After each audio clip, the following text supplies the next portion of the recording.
Hi friends, ഞാനിന്ന് തയ്യാറാക്കാൻ പോകുന്നത് നാടൻ രീതിയിലുള്ള ഒരു സാമ്പാറാണ്. അതിനായിട്ട് ഞാനിപ്പോൾ കുറച്ച് പച്ചക്കറികൾ എടുത്തിട്ടുണ്ട്. അതെല്ലാം കഴുകി വൃത്തിയാക്കിയ ശേഷം നമുക്ക് ഇതുപോലെ വലിയ കഷ്ണങ്ങളാക്കി അരിഞ്ഞ് മാറ്റി വെച്ചേക്കാം. ഇനി സാമ്പാറിനായിട്ട് നമുക്കൊരു അരപ്പാണ് തയ്യാറാക്കാനുള്ളത്.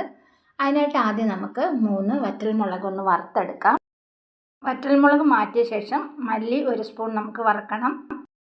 ഇനി ഞാൻ വറുക്കാൻ പോകുന്നത് 2 വെളുത്തുള്ളി, 1 സ്പൂൺ പരിപ്പ്, 1/4 സ്പൂൺ ഉഴുന്നാണ്. ഉഴുന്ന് ആവശ്യമുണ്ടെങ്കിൽ ചേർത്താൽ മതി.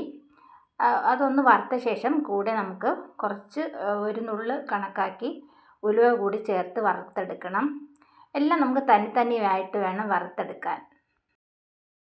ഇനി ഞാൻ വറുക്കാൻ പോകുന്നത് 2 സ്പൂൺ തേങ്ങ ചിരുവിയതാണ്.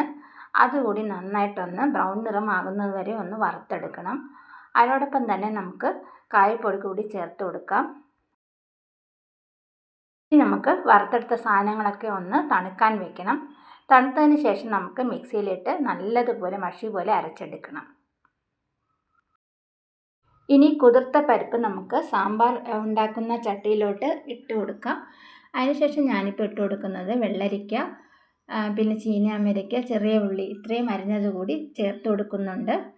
ഇനി വേവിക്കാൻ ആവശ്യമായ വെള്ളം കൂടി ചേർത്ത് കൊടുക്കാം. കുറച്ച് മഞ്ഞൾപ്പൊടി കൂടി ഇട്ട് നമുക്ക് ഒന്ന് വേവിച്ചെടുക്കാം. നമുക്കിനി തീ കൂട്ടിയിട്ട് വേണം വേവിച്ചെടുക്കാൻ. പരിപ്പെല്ലാം നല്ല വേവണം. പരിപ്പ് നമുക്ക് 3/4 വേവാവുന്ന സമയത്ത് നമുക്ക് ബാക്കി പച്ചക്കറികൾ കൂടി ചേർത്ത് കൊടുക്കാവുന്നതാണ്. ഇപ്പോൾ നമ്മുടെ പരിപ്പെല്ലാം പകുതി വെന്ത് വന്നിട്ടുണ്ട്. ഇനി നമുക്ക് ബാക്കി പച്ചക്കറികൾ കൂടി ചേർത്ത് കൊടുക്കാം. ഒന്ന് ഇളക്കി കൊടുത്തതിന് ശേഷം നമ്മൾ അരച്ച് വെച്ചിരിക്കുന്ന അരപ്പ് കൂടി ഒഴിച്ചു കൊടുക്കാം. അരപ്പ് വെള്ളം കൂടി കലക്കി ഒഴിച്ചു കൊടുക്കാവുന്നതാണ്. പാകത്തിന് ഉപ്പ് ചേർത്ത ശേഷം നമുക്ക് വീണ്ടും സാമ്പാറൊന്ന് നന്നായിട്ട് തിളപ്പിച്ചെടുക്കണം. ഇത് വളരെ ടേസ്റ്റി ആയിട്ടുള്ളൊരു സാമ്പാറിൻ്റെ റെസിപ്പിയാണ്. നമുക്ക് ചോറിൻ്റോട് കഴിക്കാൻ അടിപൊളിയായിട്ടുള്ളൊരു റെസിപ്പിയാണിത്. എല്ലാവരും ഒന്ന് ട്രൈ ചെയ്ത് നോക്കുക. ഇനി നമുക്ക് പാകത്തിന് പുളിവെള്ളം കൂടി ഒഴിച്ചു കൊടുക്കാം. ഇപ്പോൾ ഏകദേശം നമ്മുടെ സാമ്പാർ വെന്ത് വന്നിട്ടുണ്ട്. ഇനി നമുക്ക് ചേർത്ത് കൊടുക്കേണ്ടത് ഒരു ചെറിയ കഷ്ണം ശർക്കരയാണ്. അതിട്ട ശേഷം നമുക്ക് ഒരു പിടി മല്ലിയില കൂടി ഇട്ട് കൊടുക്കാം. സാമ്പാർ ഇനി നമുക്ക് ഇറക്കി വയ്ക്കാവുന്നതാണ്. കടുകും വറ്റൽമുളകും കറിവേപ്പിലയും താളിച്ചിടാം. ഇപ്പം നമ്മുടെ നാടൻ രീതിയിലുള്ള സാമ്പാർ റെഡിയായിട്ടുണ്ട്.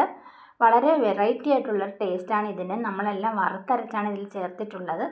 അതുകൊണ്ടൊരു വ്യത്യസ്ത ടേസ്റ്റാണിതിന്. വീഡിയോ ഇഷ്ടമായ ലൈക്ക്, ഷെയർ ആൻഡ് സബ്സ്ക്രൈബ് ചെയ്യുക. അതുപോലെ നിങ്ങളുടെ കമൻസും എന്നെ അറിയിക്കുക.